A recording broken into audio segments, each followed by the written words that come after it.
Europe in 1212. Children set out on a pilgrimage lasting many months. What is their destination? A monk recorded this incredible event in a chronicle.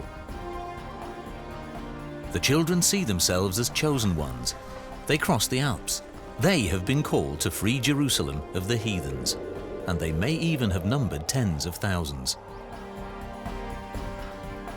Rupert, a survivor, tells the monk his story. A movement with carefree beginnings ends in disaster. Unable to cope with the struggle against the elements, their numbers diminish daily. For centuries, the ordeal of these children remained a forgotten chapter of Europe's history, and the question of who was responsible for this fatal mission remained unanswered. The monks' records show that the children were put on ships in Marseille, and that hundreds lost their lives at sea. The survivors, the records continue, were then taken to the slave markets of North Africa. What is the story behind the so-called Children's Crusade, and what do we know about the fate these children suffered?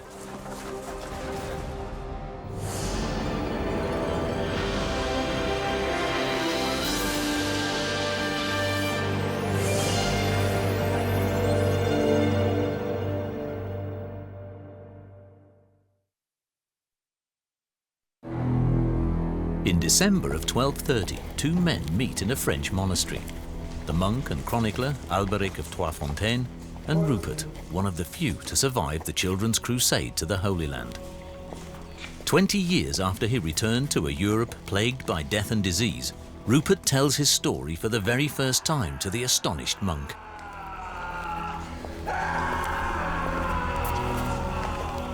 Trois-Fontaines decides to record this unprecedented event for posterity. His chronicle becomes a unique documentation of the fate of thousands of children who were impassioned by a mission but were all doomed to fail.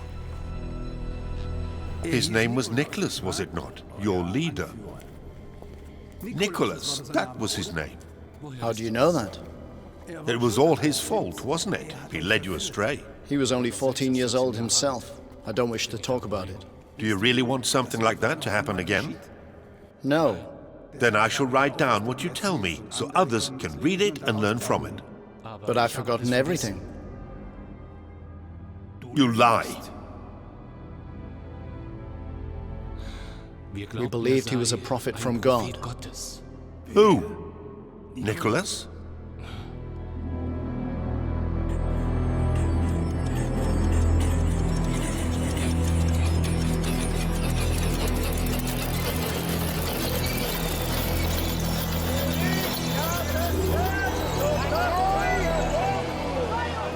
You should have heard him speak.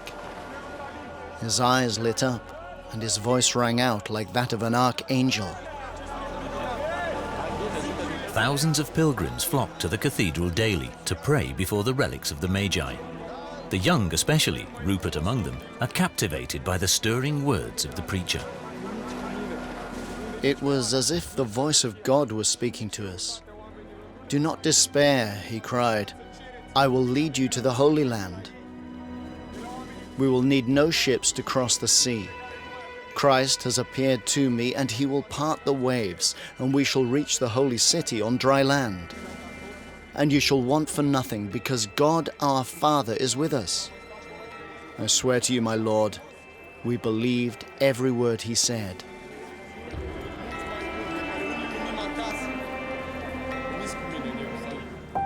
The Herzog August Library in Wolfenbüttel, northern Germany. Here we find medieval manuscripts recounting the mysterious events in the year 1212. Among them is also Trois-Fontaines's chronicle. One chronicle from Trier states that the children left for Jerusalem under the sign of the cross to come to the aid of the Holy Land. Their parents had locked them in their houses, but they still managed to follow this self-proclaimed Messiah, Nicholas. For the chroniclers, he remains a shadowy, mysterious figure, this Nicholas of Cologne, who was so idolized by Rupert and his friends.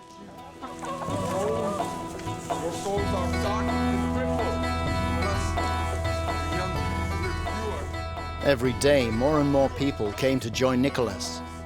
They could sense the presence of God, just as we did. We shall liberate Jerusalem. We, the young, the children, the poor and oppressed, shall march to the Holy Land with God's blessing. And we shall be victorious because we are pure of heart. And everyone, every single one of us, really believed him. They are driven by the idea of going to those places where Jesus Christ lived. They carry with them the conviction that they will free Jerusalem. They have the will to do so, but they want to achieve it solely by means of their faith. They believe in their divine mission. The Chronicle of Alberic of Trois-Fontaines. It tells us that at the same time Nicholas and his followers are leaving Cologne, something very similar is happening in France.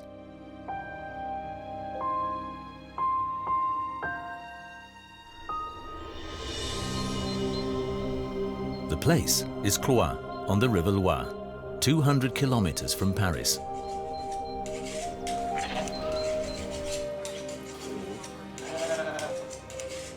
A village of farmers and artisans. Here, the shepherd boy Stephen is born.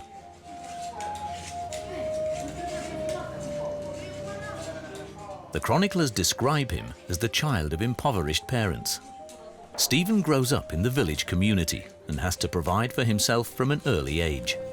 Later, as if from nowhere, he will suddenly appear and, just like Nicholas, will bring droves of children and adolescents under his spell. Legend has it that Stephen is friendly and popular. The people of Cloyes, and above all their children, trust and believe him.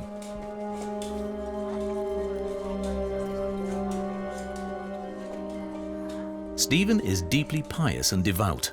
Sources report of his love of processions, singing, and prayer.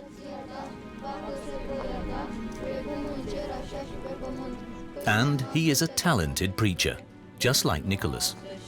He tells his devoted listeners that Jesus appeared to him one night in the fields and gave him the task of liberating the Holy Sepulchre in Jerusalem together with his young followers. They gathered here, the chapel of Notre-Dame d'Iron, part of a Benedictine monastery. This is where Stephen's children's crusade began. Another church in Cloyes, Saint-Georges. Stained glass windows depict the march of Stephen and the children, their hopes and their ordeals. They are one of the very few pictorial presentations of the little Crusaders, created centuries after their fatal expedition.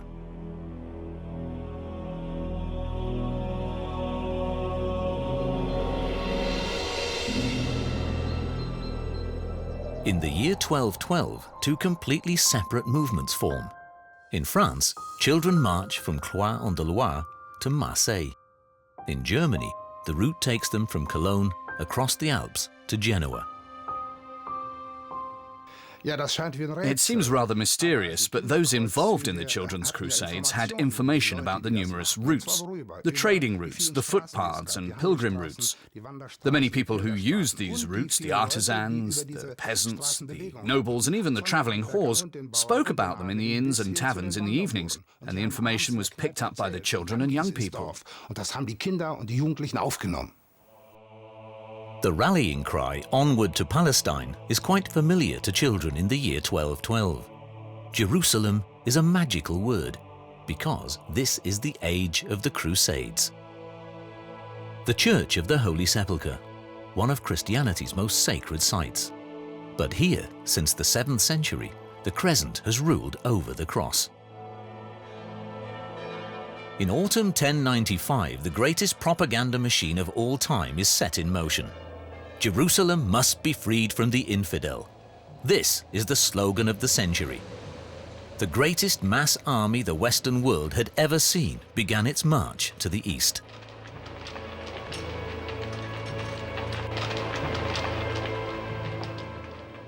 Behind all this was Pope Urban II. His call to arms was answered by Christians from all over Europe. The Pope promises them remission of their sins and eternal life, but also the treasures of the Orient. The journey takes months and many die en route, but the prospects of salvation and rapid wealth spur the knights on to overcoming the greatest hardships. The army of Crusaders reaches Jerusalem in June 1099, and a deadly battle ensues. Siege towers weighing many tons are constructed. The walls of Jerusalem are regarded as impregnable, but they fall apart in the barrage from the catapults. The Saracens were no match for the heavily armed elite troops from Europe, and after a swift battle, Jerusalem falls into the hands of the Crusaders. In a frenzy of bloodlust, the emaciated victors storm Jerusalem, massacring children, women, Jews and Muslims alike, leaving 30,000 people dead. After this conquest, prestige and religious credibility of the Holy Campaign are lost. The subject of Crusades was an old one, but just as old were the observations of what had really happened there. Robbery, plundering and murder. It was all about possession. That was a perversion that became a legend, and the children knew it. And these children and young people were idealistic and said, "No, that's not the way. We can do it better. We are the renewal of the Crusade spirit." And so when a youthful leader comes along, a movement is born, a movement for children and young people. The children find the warlike saber rattling of their heavily armed predecessors abhorrent. Their crusade is a silent, highly idealistic enterprise. Rupert and his fellow campaigners are full of illusions.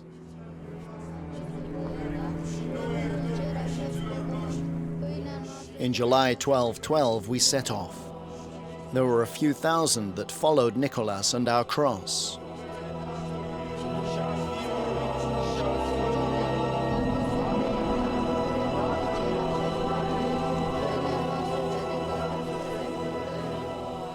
There were children and adolescents, but also adults, teachers with their charges, old people, even nobles and monks were with us.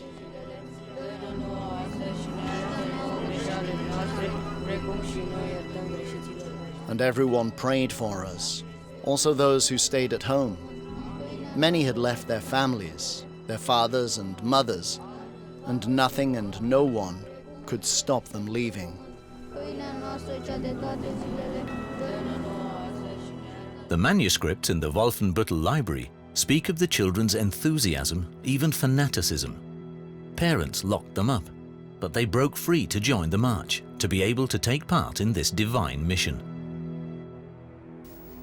This children's crusade is the first authentic example of a genuinely popular crusade.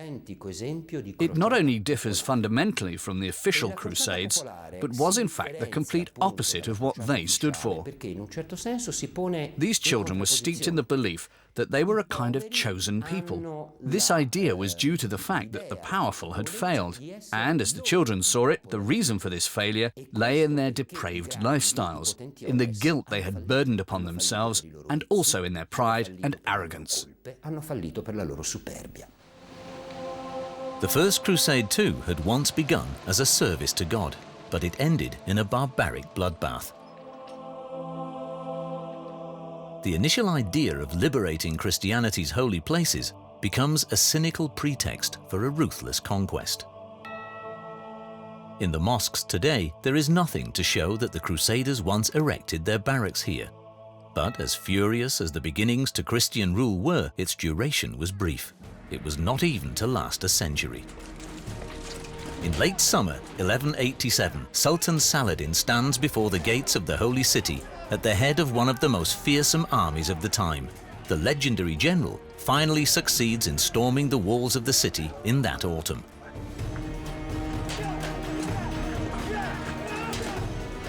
The final battle. Those believing themselves safe under the protection of God were soon robbed of this delusion. This time, it was the Crusaders under their heavy armor who were helpless against the Saracens' agility.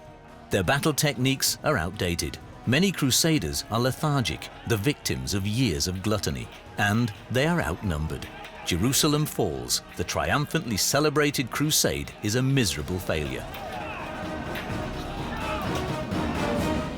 Many thousands lose their lives in the divine mission. They perish wretchedly, and very few succeed in returning to Europe alive. He too believed he had heard the call of God. One of my brothers. Now he lies here rotting, fallen in the Holy Land. And why did the mighty knights not succeed in freeing Jerusalem from the infidel? I know not. It was not the Lord's will.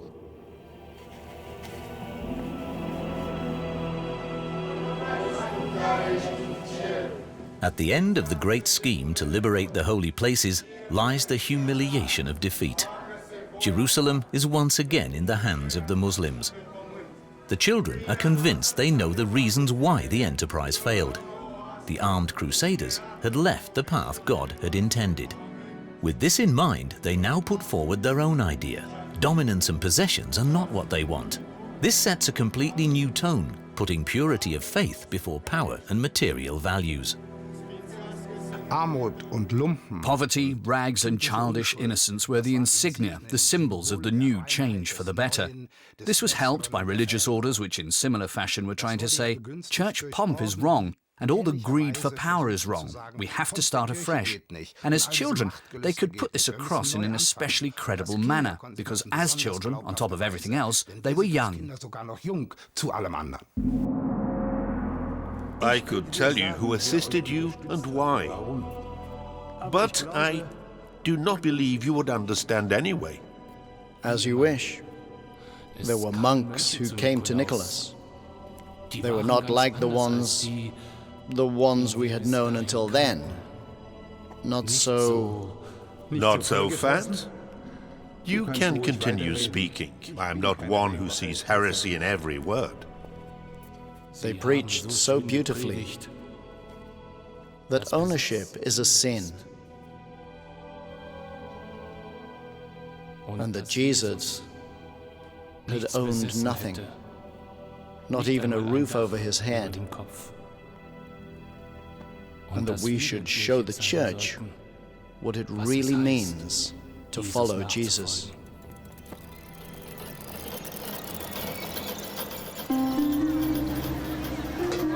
At the beginning of the 13th century, various movements arise propagating voluntary poverty as the essentially Christian ideal. For them, a Christian life means abstention, renouncing possessions and consumption. Their asceticism is the living opposition to the luxury of church dignitaries. They believe it's the only way Christians can return to genuine piety. Historians are now certain that this asceticism movement at least influenced the Children's Crusades, or even took them over completely. And now this asceticism movement suddenly discovers the crusade idea and appropriates it. And then a tract appears, but not from among the Children's Crusaders themselves, but from within the circles of this asceticism movement, calling for the recapture of Jerusalem,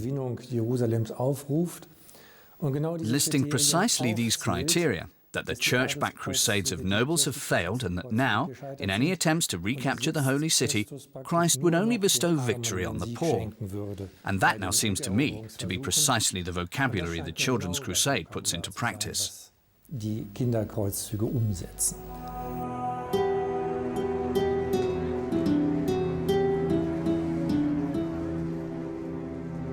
There was a girl. Her name was Marie. She was no older than 11 and had stolen a pear, a single stringy pear.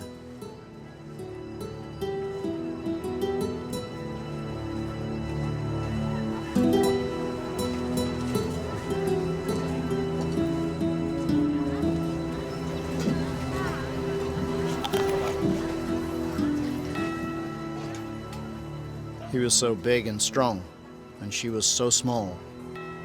He seized her, threw her to the ground, and then...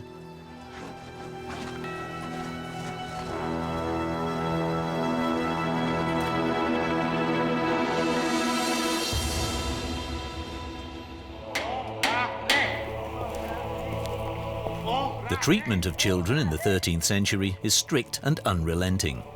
That makes adolescents like the young Rupert very receptive to the promise of happiness and freedom. And once your Nicholas had accepted his calling as a prophet of the Lord, he spoke with the tongue of angels, but in such a way that all could now understand him. And more children followed him as a herd of sheep follows their shepherd. That's how it was with the French boy, Stephen. Did your parents approve of your staying with this Nicholas? Of them, they were just happy to have one less mouth to feed. It is not pleasant, my lord, to be born the son of a soap boiler. Not a day without hunger, and not a day without beatings. In the 13th century, children are small adults, with all the duties of a hard working day. To step out of line means punishment. Children are hungry mouths that have to work for their food.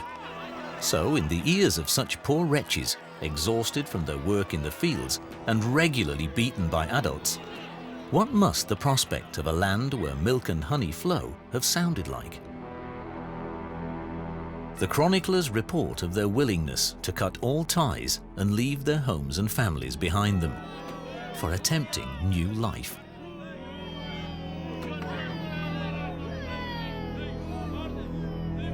The overall situation of children and people in the 12th and 13th centuries was characterized by rapid population growth, resulting in increasing numbers of children and young people. Their social prospects, however, were very limited. Childhood was not like it is today. It meant work, hardship, and hunger. And in this situation, despite the religious fascination, there were of course enormous social pressures too. All this together was a powerful driving force. It was so hot, like a furnace. Nothing to eat, nothing to drink. The river had dried up. Lynch law is commonplace, even for stealing food, for it was a time of famine. The year 1212 begins with a wet winter, followed by a dry spring and a hot summer. Bad harvests are the consequence.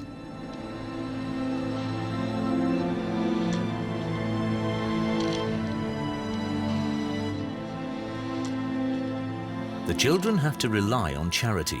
The people in the towns and villages have nothing to eat themselves and are suddenly faced with throngs of hungry children and adolescents. For the local people, they must have seemed like a plague of locusts. Most were already weak and undernourished when they set off. Their hunger is now accompanied by the exertions of the march, the heat, infections, and disease.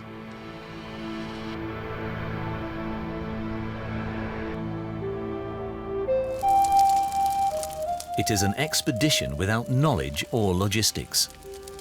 The daily struggle for food alone would have been enough to sap the children's physical and psychological energy almost completely.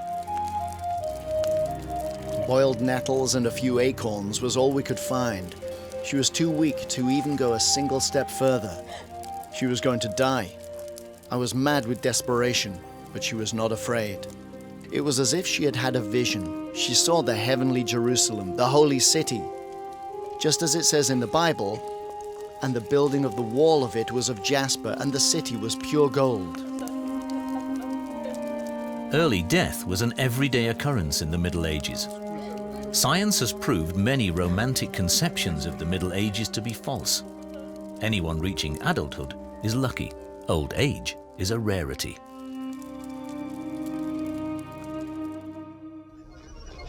Vienna, the Natural History Museum. Each of these skulls represents a very personal fate. The museum houses one of the world's largest collections of human bones. The mortal remains of people from all ages are stored here. Men, women, and children. The impressive museum has over 60,000 skeletons, equivalent to the population of a small town. These skulls are a mine of information. It's astonishing how much modern pathology can glean from one single specimen. Together with Vienna scientists, we want to construct an individual fate. From among these exhibits, we choose the skeleton of a medieval teenager who lived and died in the same town.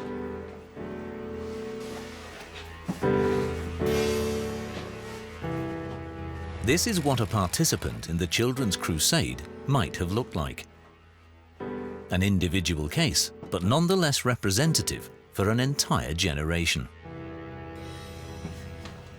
The skeleton of this child is now to be subjected to the full scope of modern pathological examination methods.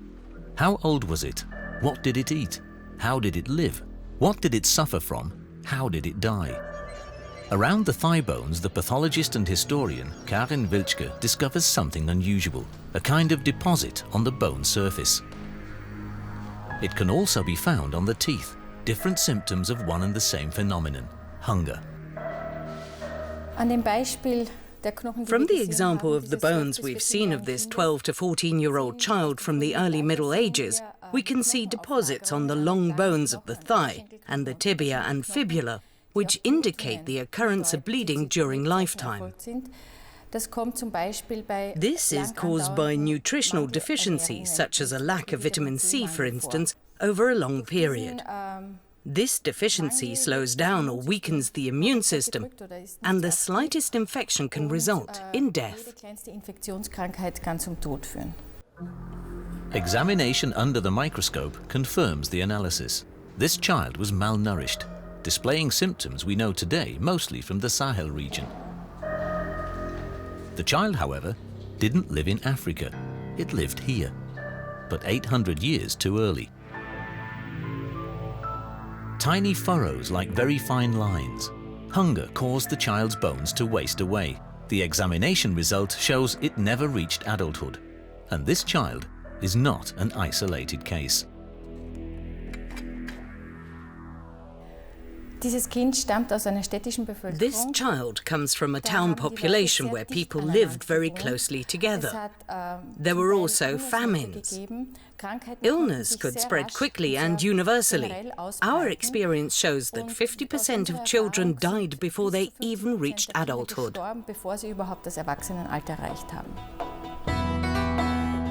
Hunger, disease, even the death of their companions did not seem to have distracted the children from their goal. Was it the promise of paradise, or was it that their faith fed them the energy to survive? Those who were physically fit enough marched on, and sometimes received gifts. Monks may have given them a pig, enabling them to trade a little, or keep themselves in food for a few days or a week. They march on without the slightest idea of time. Will they reach their destination in a month or even in a week? Each day, the holy city of Jerusalem seems closer. What effect would the spectacle of a Gothic cathedral have had on these children? Was this not the sight of heaven on earth? Was this huge, light-flooded space not a taste of the paradise that awaited them in Palestine? For these children, God was a familiar authority. In messages of unknown origin and in celestial signs, He had manifested Himself to them. Did you witness visions or other supernatural apparitions? The falling sickness or demonic possession? Did anyone speak in tongues? Did manuscripts appear which Christ Himself had written? Speak. In France, such things happened every day.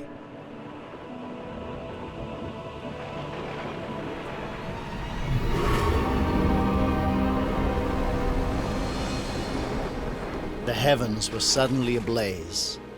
God spoke to us all, that much was clear.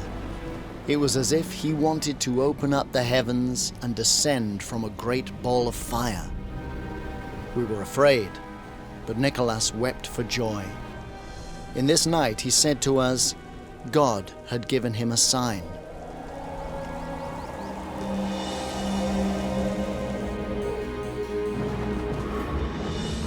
What had happened in this April night of the year 1212?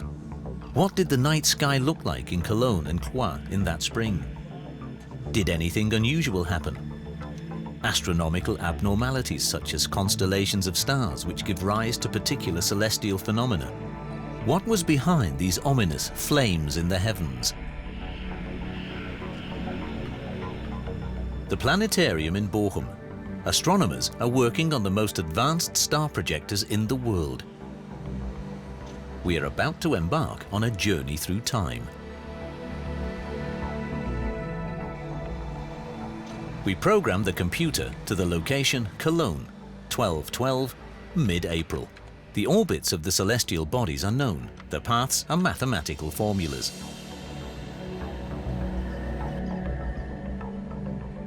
The course of the stars over 800 years, compressed into a few moments. This is what the night sky in 1212 looked like. This is what the children saw. Nothing unusual. For the period between 1208 and 1220, the astronomers check for the occurrence of supernova phenomena and comets in the celestial sphere over Europe. Again, the result is negative. Yet Nicholas and Stephen could have experienced a highly unusual celestial phenomenon, which they interpreted as a sign from God. The best explanation is perhaps the polar lights, because they move very quickly and have perhaps the closest resemblance to the impression of fire in the sky. The polar lights, a rare but explainable phenomenon. 800 years ago, however, a religious message. For the people at that time, God spoke through nature, and lights were, of course, especially impressive. The northern lights, or lightning with thunder. And for children who were even more impressionable, the effect was even stronger. And so there's now this vision, the idea that God is speaking to them, saying, "Begin, go, it's the right thing." It was confirmation that this impulse came from God, and we are chosen to do His bidding and march.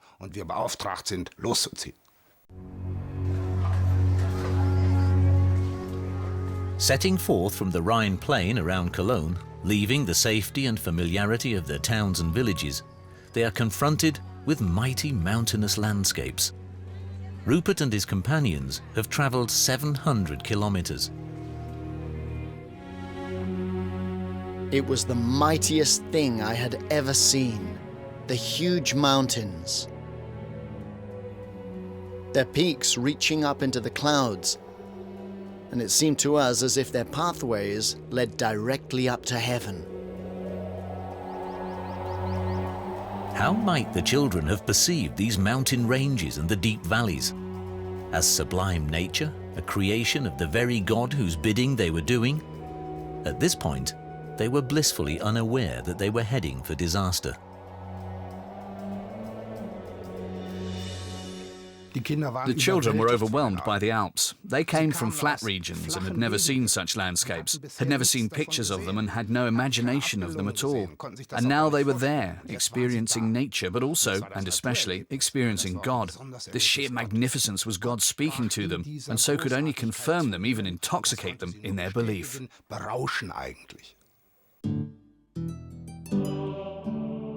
Wolfenbüttel Library. What little we know of the Children's Crusade is kept archived here.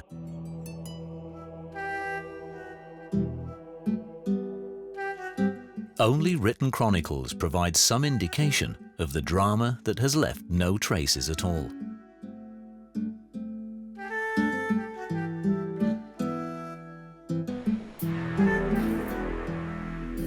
Concealed behind armoured steel, the original manuscripts from the 13th century, commentaries and chronicles about the Crusade of the Children, a collection of immeasurable historical value.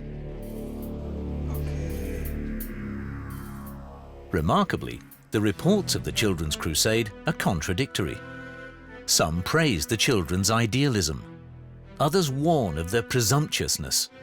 Sometimes the children are held up as an example for adults, and then again as mere tools of Satan. It reads as if a dispute between secular opposition and church authority is being fought out here in medieval Latin and calligraphic perfection. The official church was astounded by this movement and taken completely by surprise. Who are these children? What do they want? What do they think they're doing? This obscure, ragged rabble, do they really believe they can succeed where kings, nobles and knights had failed? So the children were met with disdain, contempt and sometimes even wickedness, which brings in the devil, the answer to all questions. Ultimately, it's always the work of the devil. The written word is a weapon. An unintentional mistake, or the conscious alteration of a text. A document, for example, can mean affluence or misery. With this weapon, I can destroy people, even beyond the grave. Destroy ideas.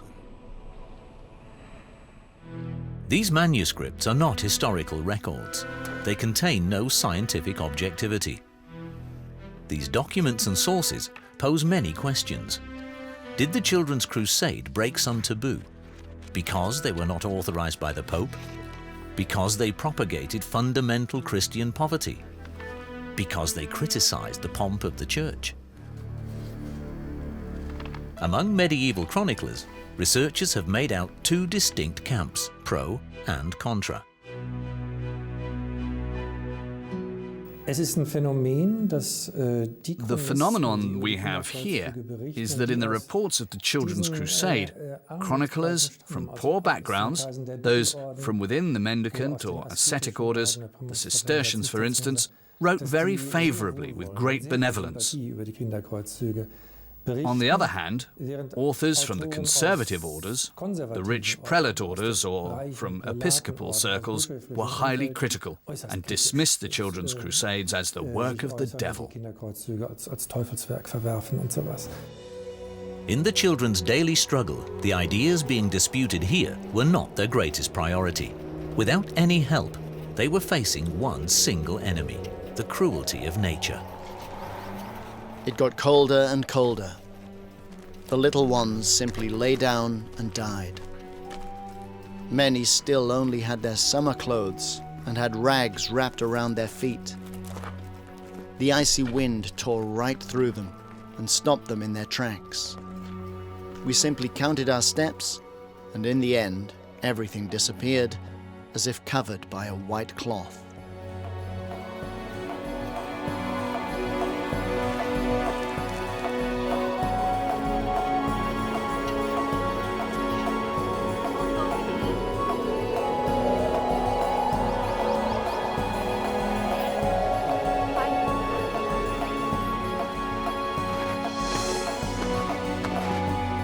I saw children in their bare feet in the icy snow, their toes black as coal. Every day a small part of us died.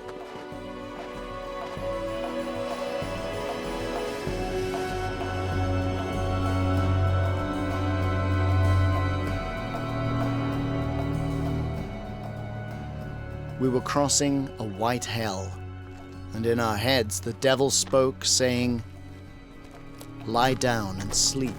Sleep, for God has forgotten you." And they believed him. The sources provide no information at all on what really happened in the Alps. The children were certainly the victims of their own carefree abandon. Why did no one stop them, warn them, or equip them, or offer them any help? These questions will have to remain unanswered. This children's march was undertaken beyond the scope of ecclesiastical power and the Church's protection. They had risked everything and were left completely to their own devices.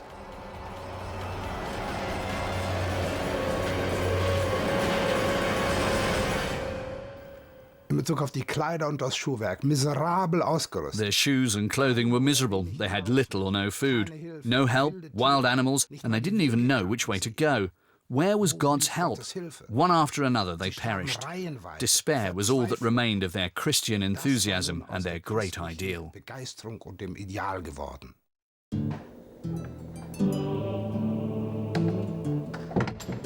How did Christianity's supreme pontiff, Pope Innocent III, react to this grand ideal, or to the tragedy the young pilgrims suffered? What do the chroniclers tell us about the voice of God's representative on earth? Does he give the children of the cross his papal blessing? Here too, the accounts are contradictory. The conservative clerical sources report of the Pope's hostility to the enterprise. He's reported to have said, "Now these poor children have unknowingly taken the crusade vow, and this vow is binding. Only they are incapable of fulfilling it, and now he must oblige them to perform the crusade once they reach adulthood." Words of admonishment, as it were, against the children's crusade. The more sympathetic sources, however, from mendicant and ascetic orders, express a totally different view. The words they put into innocents' mouth are, "Look at what these children do, and we, the clergy, the nobility, we sleep." 800 kilometers along the River Loire to Marseille. That is the route the French children take. Just before they reach the Mediterranean, great trepidation may well have taken hold. Will the waters really part? Stretch out thine hand over the sea, and divide it in the middle. That's not the way it was it not? Nothing was divided. What do you think Stephen felt on reaching the Mediterranean Sea? They will have been as hurt and distressed as we are.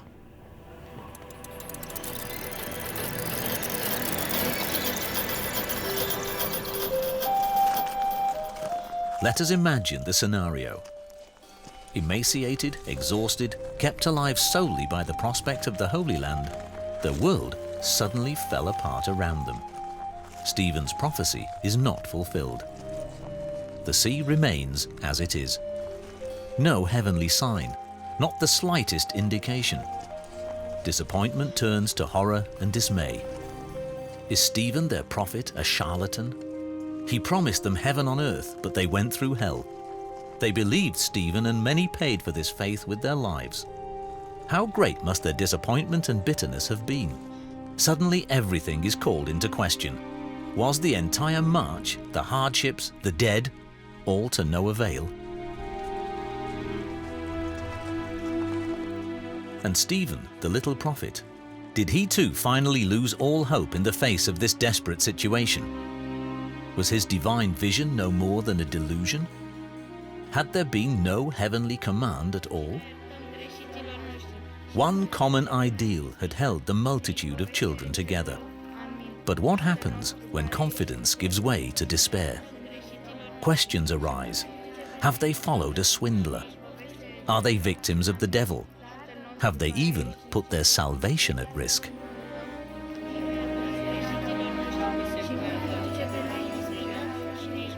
It is conceivable that they were not prepared to give up on their ideal so quickly. So they resort to pleading, lamenting, and beseeching in order to beg for the promised miracle. And suddenly, God seems to hear their pleas. The miracle occurs. Jerusalem once again seems to be within reach. What happens now is documented in the Chronicle of Alberic of Trois-Fontaines.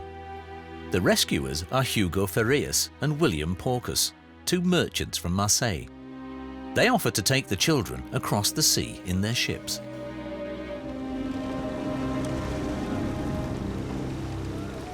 God sending ships. That's how it must have seemed to the desperate children. Their miracle actually happens. September 1212. Hugo Ferreus and William Porcus are prepared to take the children on their ships to Palestine for the sake of God and without price. Hugo Ferreus and William Porcus are merchants with trading posts in North Africa.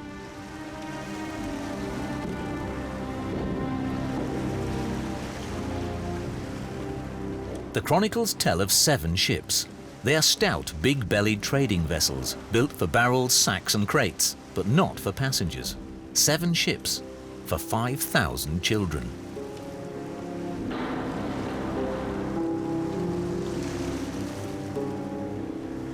Everyone wants a place on board, a passage to the promised land. That leads to struggles breaking out for the limited space. Those who fall overboard drown. Others are left behind in Marseille. Those who do get on board consider themselves lucky. None suspect that they are now the merchandise of slave traders.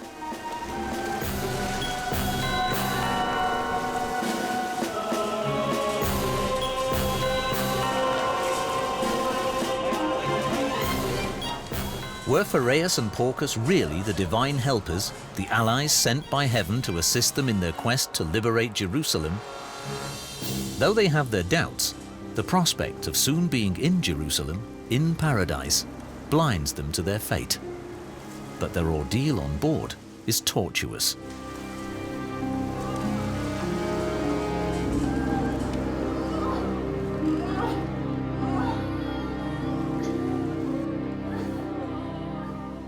The children must endure the sheer hell of the sea journey. There are over 500 on each of the vessels. In high seas, they have to go below deck. Crammed together like cattle, there's scarcely any air to breathe.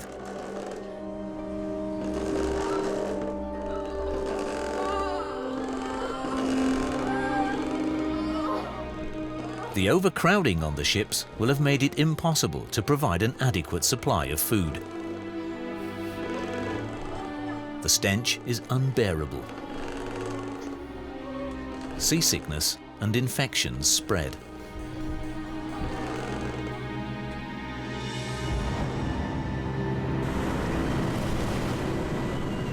And yet again they are confronted with the cruelty of nature. Off Sardinia, a storm brews that soon becomes a hurricane.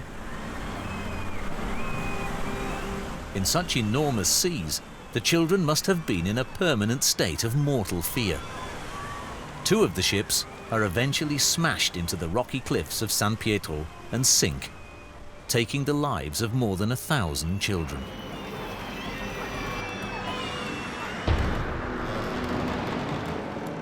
The remaining ships set course for North Africa. There, the surviving children are sold on the slave markets. They left their homes and their families to free the Holy Sepulchre from the Saracens, but they end up in North Africa as the slaves of princes and merchants. It is said that 400 children are fortunate enough to pass into the possession of a caliph, who treats them well out of respect for their religion. Others die a martyr's death because they are not prepared to reject the Christian faith.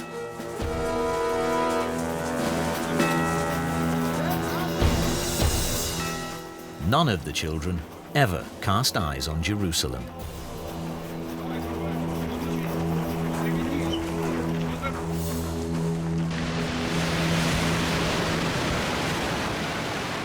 In public consciousness, the children have been forgotten for centuries. There are no memorials in the squares of our cities to recall their tragedy. Ironically, we owe the only monument to their existence to those children who lost their lives on the cliffs off San Pietro.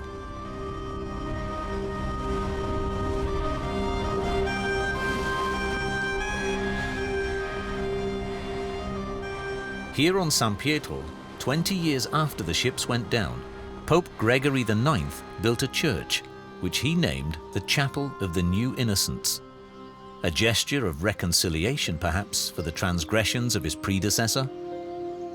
Over time, the chapel fell into ruin before being rediscovered in the 19th century. Apart from this tiny chapel and a few pages of written manuscript, there is nothing to remember those thousands of children who were determined to accomplish a divine mission and in doing so lost their lives or were enslaved. The only traces remaining are kept by the priest of the little chapel. The only trace is the one you have seen here beneath the church. The children drowned off the coast of our island and were washed up onto the shore by the sea. Their remains were gathered together and buried here as historical testimony. It's what the Pope himself wanted. So they are buried down here, and obviously, with the passage of time, not very much is left of them. But we know that they're here, below us. Bone dust is all that remains. Very few succeeded in returning to Europe. And it's to one of them that we owe the very little that we know. You were one of those who survived as a slave of the infidel. Did you have to reject your faith? Have you seen the great desert? No. I have seen it. Was it worth the price? All the dead? And the long years of slavery? You were marching to your doom. We all have to die. Even the monks. Some sooner, some later. What is better, my lord?